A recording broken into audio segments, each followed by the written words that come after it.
All these companies were talking about the poor plight of black people, just unable to get IDs. And it's what's funny is that like, you saw this too. This is a real picture, not doctored, by the way. Delta's like, yo, I just need an ID to get on. And of course, AOC is like, no, requiring ID is racist. And what's funny is that she was a bartender, right? She's saying that requiring IDs is a racism thing. Did she not check IDs when she was serving alcohol to people? Were they black? And she was like, oh no, you're black. You get the Hennessy for free. Like, I'm not going to check your ID. It's like a 6-year-old kid, because that'd be racist. Yeah, he's just like, here's my ID, miss. And she's like, it's okay. I don't need to see it. I know. Yeah. I know you can't get one of those. It's okay. I've read the bell curve. Yeah, it's like, yeah, she's like, ma'am, you literally had a job where you checked ID for a living, and now you're saying that it's racist. Are you a racist? I don't know, but I wanted to get into this voter ID bill to actually talk about what's in it. Nobody's talking about what's in the bill. Okay, everyone's talking about how it's so bad, it's evil, and they always avoid getting into the actual nuances of what happened here. So what is in the Georgia law? Let's talk about this. Among the most high-profile provisions of the controversial new Georgia election law is a change in how the state verifies the identity of voters who request and cast absentee ballots. The change eliminates signature matching, a process that can be subjective at times, as a method of confirming absentee voters' identities. Instead, if voters have a driver's license number or a state ID number, they are required to use that to verify who they are. So they basically just said like it was hard to verify signatures. It's easier just to have a number from your ID. Makes sense to me. Yeah.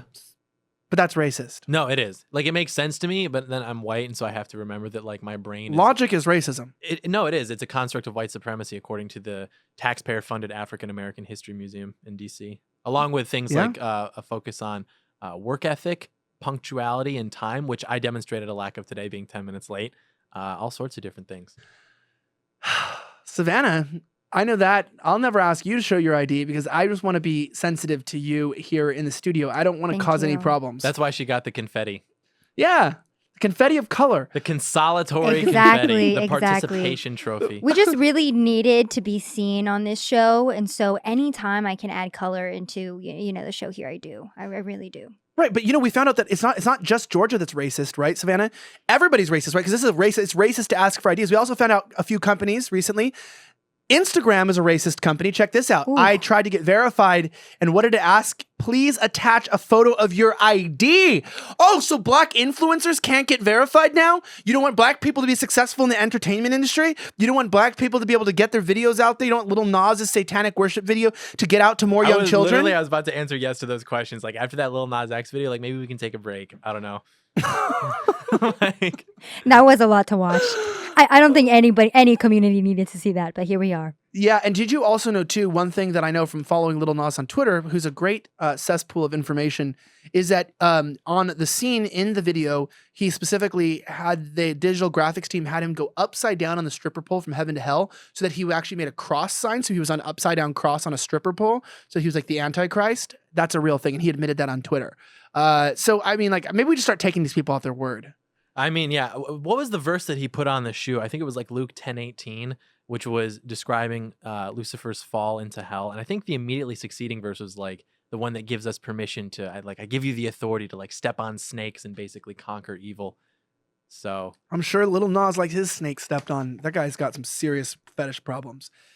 That's another statement for another time. Savannah's like, you know what? The amount of things that I've dealt with in this show today, I can't. Yeah. Okay. Sorry about that one, chill, kids. Okay, but so Instagram, all these companies condemn this, right? Saying that this is just poor little black kids can't get their little IDs. But also, what made me laugh too is, one of my followers made this. That's like, if the world was actually consistent, AOC removed from office after it was discovered she racistly asked for customers' IDs while bartending. That was if we were a serious country and we really were consistent. We might actually do something like that. But on top of that, this is what made me laugh the most. So PayPal was talking about how this was just, horrible against black people. Black people are just too stupid to be able to vote. And so someone said, PayPal, can you please let my account open up without an ID? PayPal responded, great question. We usually require a customer confirm their identity with a government-issued photo ID. Regrettably, we are unable to bypass this step if it is requested. And so it's like, literally, all of those things are demonstrably, unequivocally less important than voting. Instagram verification, PayPal microtransactions, like none of that is even remotely close to voting in terms of importance. it's ridiculous that we allow, like, voting is like elevated to this like civic duty. It's your civic duty to tell people what you think. I don't understand how you could drive on a public road or use the internet, explore the comment section on a YouTube video and still think, I'm glad all these people get a say. I'm really glad that everyone here gets to decide things that will affect me. Yeah, and that's what I was going to say too, is that this is the other conspiracy that went on under it, was that somehow it's easier to buy a gun than it is to vote. You know, David Hogg said it should be easier to buy an AR-15 than it is to vote. It should not be. Well, it isn't. Yeah. I don't know about you, but I'm even waiting for my license to come in the mail in order to prove that I'm a Texas resident. I have to bring a social security number, a passport, a birth certificate. I have to bring 2 bills. Like, imagine if you had to vote. They didn't just ask for voter ID. They asked for your electric bill, your passport. Literally. Like, what? It should be easier to get an ID than to buy an AR-15. You need the ID to buy the AR-15. Like, you can't buy the AR-15 without the ID. So that, like, necessarily adds, according to you, like, that additional level of complication to the process. It's ridiculous. I've bought AR-15s before. Yeah, you need an ID, but, like, it's not an in and out process. I mean, I was there for, like, hours. Sometimes they randomly say, like, okay, 24 hours, 72 hours before you can come get it, depending on your state. It's not at all an easy process. No, it isn't. And that's what I want to say is that, we hear that all the time.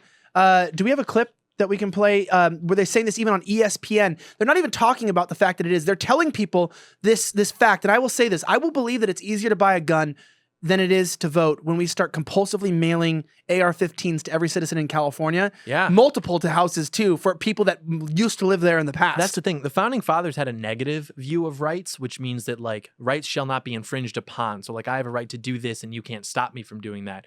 Well, now, the leftists are coming along and saying that the view of rights that we should have is a positive view of rights. It means you are entitled to things. Okay, let's be entitled to guns via the Second Amendment. Let's get, like, when you're 18 years old, you get a 2-day prime shipping AR-15 to your front door or something like that. Sick. Like a M249. That'd be epic. That's what's going to happen when we take power. Yeah, check this out. This is what they're saying. They're actually pushing this. It's not just David Hogg. This is the mainstream media. Listen. So instead of changing your messaging and try to reach out to a new base, what do? We're going to try to restrict so you can.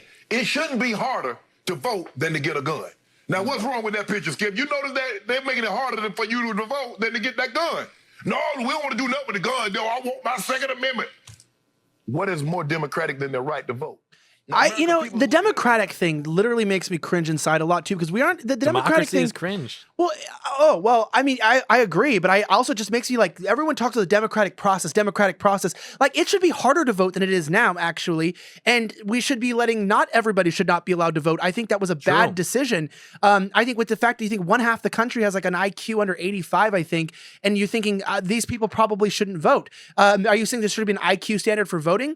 I'm not saying that. I'm just saying I don't want dumb people that don't know anything being encouraged to get out and vote. Being like, go out and vote when you don't even understand that the Academy Awards is rigged and that people are paying to get those awards, and that's why the movies always suck, because they don't care about even deceiving the population to thinking their movies are watchable anymore. Yeah. It's like, everything's rigged, everything's stupid. If you don't realize how everything's fortified and brought into the part, you should not be out there voting. And the fact that we've changed voting into this weird thing where it's like, it's everybody's duty. It's not everybody's duty. In fact, it never was entitled to be your duty, and it shouldn't be. And if you don't want to vote, you actually should not vote. And if you don't know anything about voting, you should not go out and vote, period. And that's why they always attack Republicans. Like, well, they're trying to make it harder to vote. Kind of, yeah, actually we are, because we actually don't want stupid people voting. You're telling me someone's too dumb to get an ID, but you want them choosing who the president of the United States is. Think about that logic. Oh, that person can't apply for an identification card. They're too dumb to get a state ID. But yeah, they should determine who creates the policies for global relations and wars of this country. A great philosopher once said that you can be 2 out of 3 things: liberal, smart, or honest, but you can't be all 3. At Slightly Offensive, we're smart and honest. And if you like this clip, head over to Slightly Offensive YouTube channel by clicking right here, where you can find new episodes of our show weekly. We're bringing you the topics, news stories, and angles that will have you saying, why the hell wasn't I subscribed sooner? Also, don't forget to smash that like button and subscribe to this channel too.